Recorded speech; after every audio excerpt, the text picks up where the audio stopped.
with Isaac. Obviously, that was not the way that game was supposed to end there. Talk about the team's fight over the last half of that basketball game, and what you saw in that last minute or two that turned the game for TCU, and what you guys can learn from it. We fought hard to come back. We did that for sure.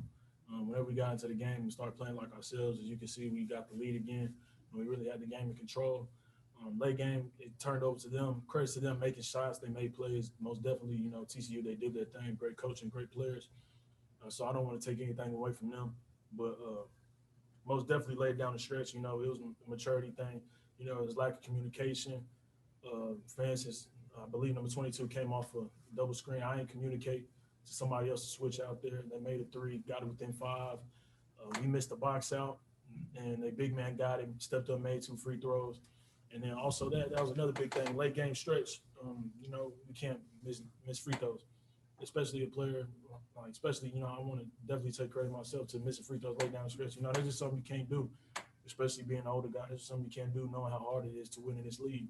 So that's all it was. To me, that's what I seen. We'll go with the first question. Jacob, go ahead and take it away. Jacob Brunner from the Oklahoma. Yeah, I'm just kind of curious. Can you guys pinpoint something in the offense tonight that maybe wasn't clicking, or kind of what led to the struggles offensively?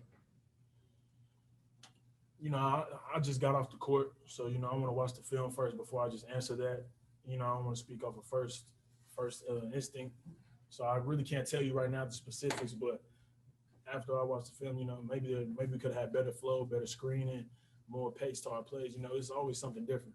So I just got to watch it and see. You've got a young team that you're leading here. What's your message to them coming off a Big 12 loss to open in such a tough fashion? I mean, it's our first loss, and the young guys, they've never been through any losses so far. We started off 6-0, having the hype behind us. And, we want to come around here. We want to come out here and win the opening Big 12 game real bad. Oklahoma State hasn't won an opening Big 12 game in years, I believe. And we was up 8 with 2:05 left, and that's what hurts. That's what hurts the most. I just don't see how we let that one go. We know how big this game was, but my message to them is just keep working.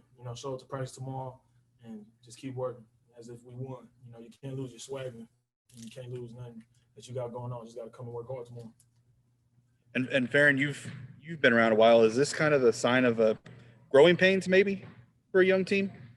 Yeah, for sure. I feel like it's one of those things where, you don't never want it to happen, but I feel like this is something big that we're gonna be able to learn from, and moving forward, we're gonna be able to practice more out in to the little things that show up late in game. Like stuff that pops out on the paper is free throws.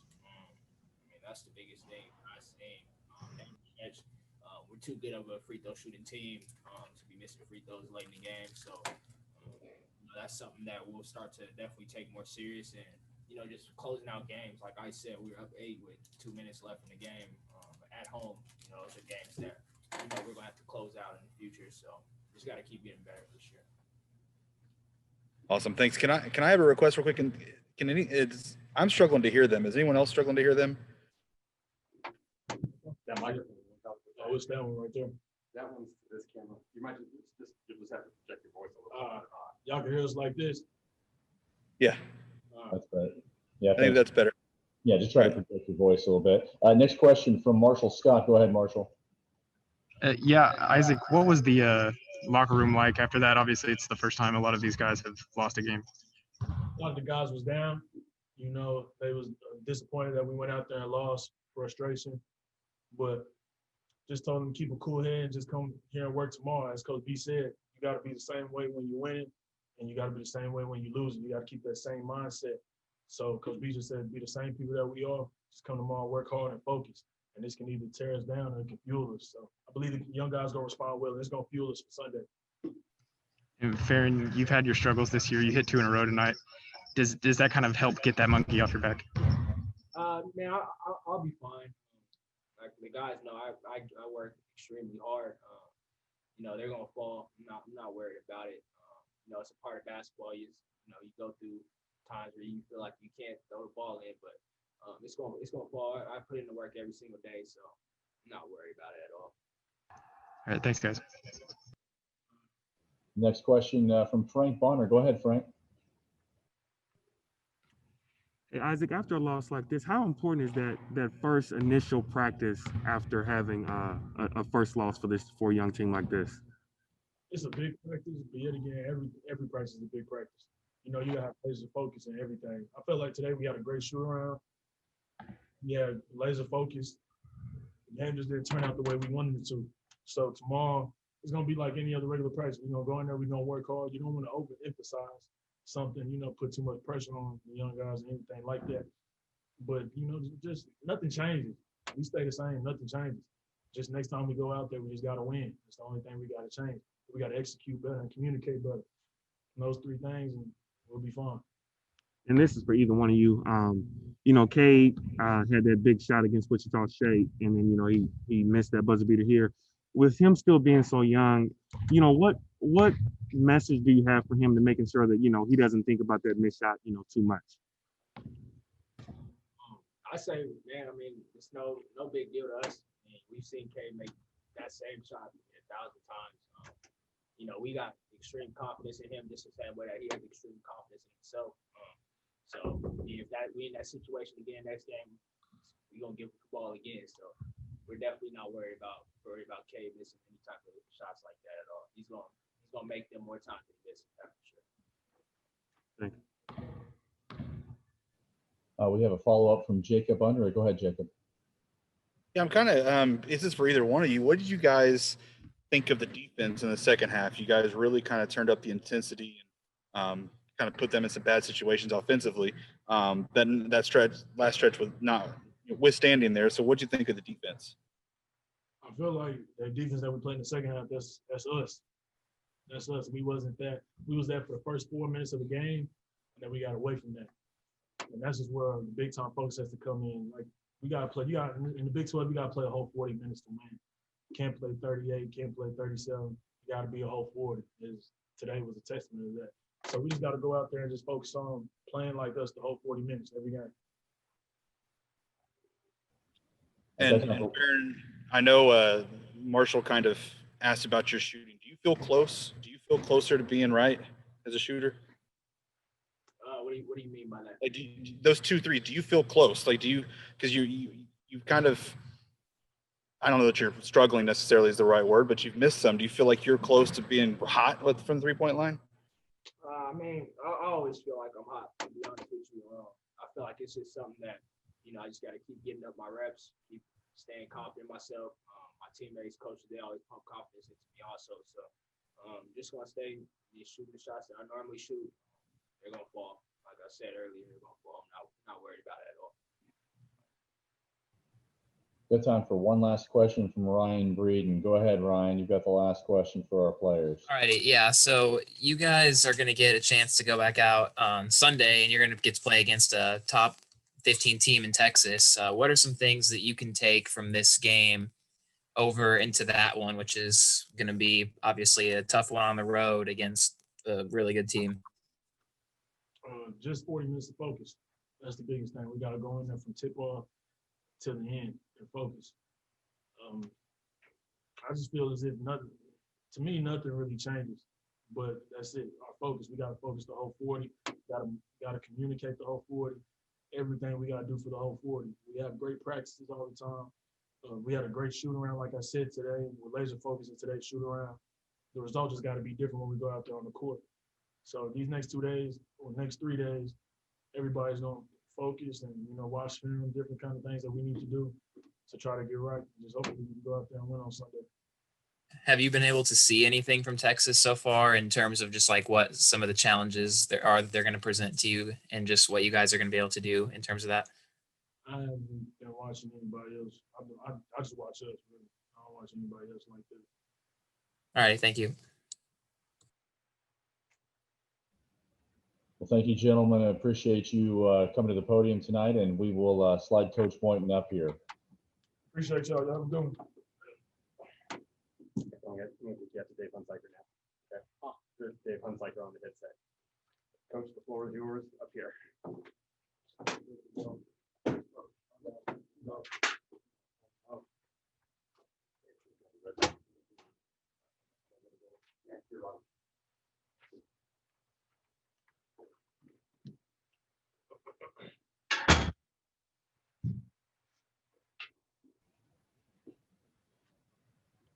Coach Boynton, can you hear us okay first off? Can you guys hear me?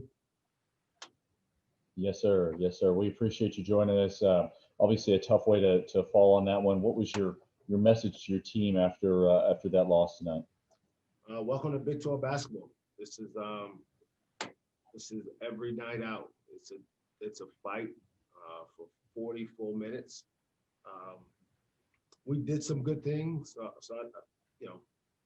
but we didn't do enough to win. And in this league, you got to go win the game. You have to make the plays down the stretch. You got to secure the basketball. You got to get stops. You got to rebound. And obviously, we did a really poor job at the free throw line. You can't do that. Home or road. And obviously, tonight, credit to TCU. They had their backs against the walls. They had lost a home game in league play to start.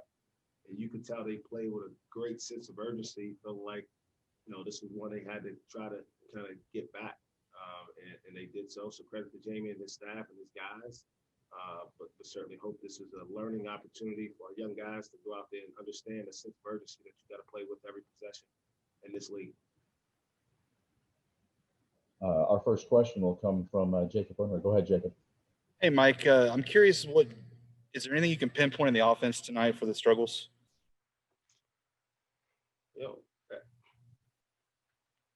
I have to go back and look at the film. Obviously, they did a really good job loading to the ball and trying to take away driving gaps for Cade and Ice getting into the paint. And at some point, we're going to make, 7, 8, 9 threes and open the floor up a little bit. But that's certainly not helping that we're not shooting the ball from three very consistently right now. But again, man, we got an 8-point lead with 2 minutes to go. We got to find a way to close this game out. So we need to go back and look and see what things actually did happen. Was there bad communication defensively? Were we screening and executing or cutting as hard as we need to do on the offensive end? And we got tomorrow to figure that out, and we've got to turn our attention to get ready for a really good Texas team on the road. Do you think this has a little bit to do with a young team and then growing pains? Yeah, I mean, no one wants to hear that, but it's factual, right? We got a lot of guys playing their 7th college basketball game. Usually we would have played 13 games or so before playing the Big 12 game, and this year we got 6. We think 6 good games, and so we've got some experience under our belt. But the intensity, the urgency, and league play is different. And so, yeah, there's a learning curve for our guys. And one thing I know, they're competitors, they're fighters, and I expect them to come back tomorrow with a great attitude, wanting to be coached and wanting to figure out how to get better, get more prepared for the next one. Thanks, Mike. The next question will be from Frank Bonner. Go ahead, Frank. Hey, Mike, when you look at the way you guys ended that first half and started the second half, how much of that sequence in particular helped benefit you guys in creating that lead, in those last couple of minutes? Again, the game is played in 4-minute segments. We want to end the first half and the first part of the second half. And that's a critical part of the game. But there's 8 other 4-minute games. And I don't know if we won many of those. We certainly won the first 4 minutes of the game. But I would imagine the other 7, we probably lost them all. And what we got to understand is we can't have a 4-minute segment where we don't execute, don't get back on defense and communicate, don't rebound, and then don't make free throws when we have an opportunity because, again, this league is way too competitive. It's really good coaches, really good players everywhere you go. RJ Nembhard was terrific for them. He played like an experienced guy. He made big plays for them. And then Samuel certainly had a presence on the defensive end. He changed some shots for us. But we got into the paint at time. We missed a lot of layups. We missed a lot of free throws. So I thought those 2 segments were good, but you got to play every one of them with that same sense of urgency. Now, this is the first time, your team is coming off a loss. How important is that first practice in terms of just the energy and the emotion, coming off a loss like this? I think it's less about energy and emotion and more about focus, more about just, learning. I think it's sometimes you can have too much emotion and not as much production, right? And so, that's what you get sometimes with a young team. You get a lot of excitement. We had a really good shoot around today. guys were locked in. They were ready to play. I think that showed the way we started. You know, Keelan played well. We got some deflections, got out and ran. But can you sustain it? Can you sustain it for 44 full minutes? We didn't do that tonight. That's where we came up short. Because again, we're up. I think it's 2 minutes and 20 seconds to go. Rondell makes 2 free throws to go up 8. We got a chance to get a stop there. We don't clean it up. The ball gets knocked out of bounds, and we give them a 3. Kept the door open for them. And, you know, you can't do that. You got to finish those plays. And we're certainly will get better from tonight. And tomorrow we need to have a focused practice. It needs to be energetic. It needs to be enthusiastic, but we got to have a focused practice. Thank you, Mike. Our next question is from Marshall Scott. Go ahead, Marshall. Yeah, at some point in that final 2 minutes, you took Caleb out, that put ice on Samuel. Is that a matchup that you were comfortable with going in? They got a dunk right after, so, you know, hindsight's 20/20. But is that something that you were comfortable with, putting Cade or ice on their bigs? Yeah, I mean, you can't, you know, it's not like, right? You got to take what you want offensively and to a certain degree live with it on the defensive end. We thought we could exploit that on our offensive end. But I'm not sure he would have not got the play, right? I mean, he's 7'1", 207 pounds, whatever he is. So, yeah, I mean, I'll look at it, Marshall. I mean, you know, I'm honest. I'm a pretty strong critic. It's certainly something to think about, but I felt good about what we did at the time. You kind of touched on this with Frank. Are you curious? Are you anxious to see how this group will respond? Obviously, a lot of these guys, this is their first loss in college. Yeah.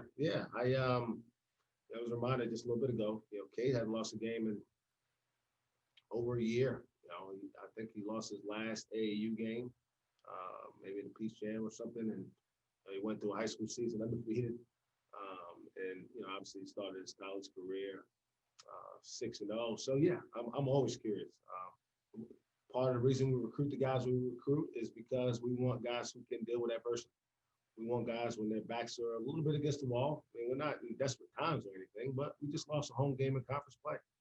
We got to find a way to get better tomorrow and be ready to bounce back, because it doesn't get any easier. It's not like, oh, the next game we'll just get right because we want to. We'll have to play well to go win on the road. So, yeah, tomorrow's practice and how we come with the right mindset. You know, that's kind of to Frank's question, like energy and emotion won't help us make free throws. Like, it's about focus and concentration, technique, and doing things the right way over and over and over again. And we got guys certainly capable of making them. We just didn't do it tonight consistently. You were able to get Avery going tonight. Obviously, Bryce got in foul trouble early. Just what did you think of Avery's performance? He's still a young guy, still, you know, getting used to, you know, a little bit of a different role. He doesn't handle the ball primarily as much for us as he did last year. But I think he's comfortable playing with those other guys. The thing he does, kind of like I talked about with Bryce around that, it takes a lot of pride defensively. Those guys are pests and give us great ball pressure, great presence out there defensively, and really got us going in transition because he was able to get some deflection and steals. Thanks, Mike. Next question from Robert Allen. Go ahead, Robert. Yeah, Coach, not second guessing at all, because obviously Cade is a guy that can hit game winners.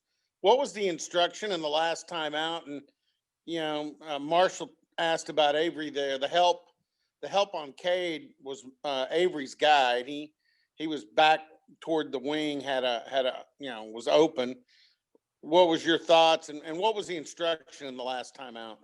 Well, we were trying to get him free a little bit to try to get downhill and drive and put some pressure on the rim. And at that point, you got to just rely on the kid to make a good decision. There's nobody I trust more with the ball in his hands. He just hadn't been through it enough at this level to see kind of how the defense is going to react. So, yeah, I mean, I felt good about it. We like our chances if he's the guy making the decision late in the game. He didn't play particularly great tonight, but this is a process, man. By no means am I, thinking maybe he shouldn't be out there or shouldn't have the ball in his hands. He'll watch that play over and over again, and he'll try to make maybe a better decision next time if Avery was open. I don't know. I didn't see that part, but I trust if you saw it that way, that's what happened. But we got to get better, and he'll certainly be better than he was tonight as we move forward. Yeah, it's not a second guess. If I'd been in the huddle, I'd have told Cade, take the ball and do what you think you can do with it. So that's not a second Trying guess. to get the ball to half court and kind of run something a little bit closer in the front court. But the way they played us, you know, we were going to have to dribble it up there, and that was going to take enough time, and then we wouldn't have had enough time to run outside out of bounds. So once we got it in bounds, we just wanted to attack. You know, yeah, it's a 1-point game, so you want to take the best shot you can, try to get as close to the basket as possible in that situation. And at the time, I thought he was the best option to do so. Thanks.